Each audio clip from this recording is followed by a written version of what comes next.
Kasi medyo payat. Ito. Oh, lapad ang tenga oh. Bisayain pero ano, may lahi kahit paano. Malaki ang nanay nito. Malaki.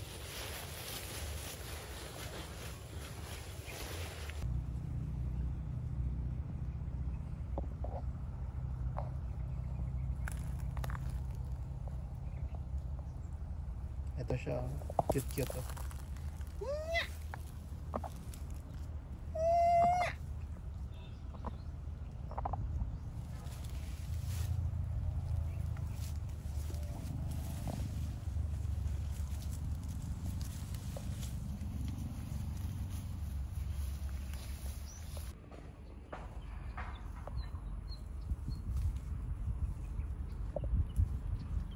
Mura lang itong bili natin, nasa 20 lang, 20. Bro naman natin yung nabilhan natin, kaya ano lang, kaya mabait. Hindi na ako pinatungan ng malaki-laki. Patong negosyo lang, okay na yun. Patong kaibigan lang. Oh.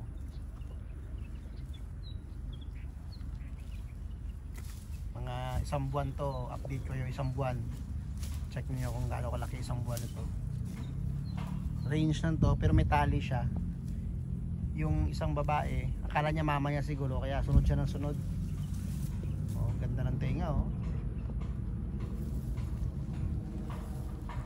Native ang muka pero ang tenga pang hybrid. Kaya masasabi kong mga nasa 30 to 25% yung ano nito, yung pagkakaano nito Brahman or hybrid nito. Hindi mo na ma-determine yung ano nito eh. Pero maganda na rin. Sa amin dito sa Iloilo, mahirap maghanap ng mga ganito. Kung may ganito madalang lang, kaya pag kami nagbenta, papatusin na lang talaga ng paunahan talaga. Mabuti mabait yung nabilan natin. Minessage ko, okay na agad. Hatid niya agad.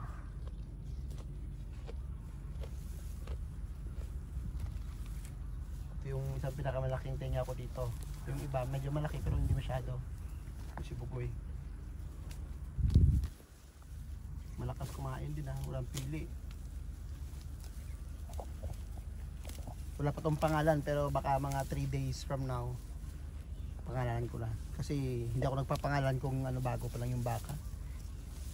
Mga 3 days siguro magpapangalan ako. Hindi pa ako nakaisip ng pangalan.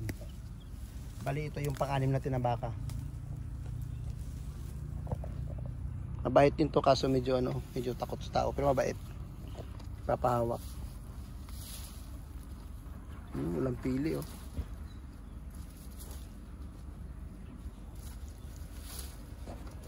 Lakas lumamon.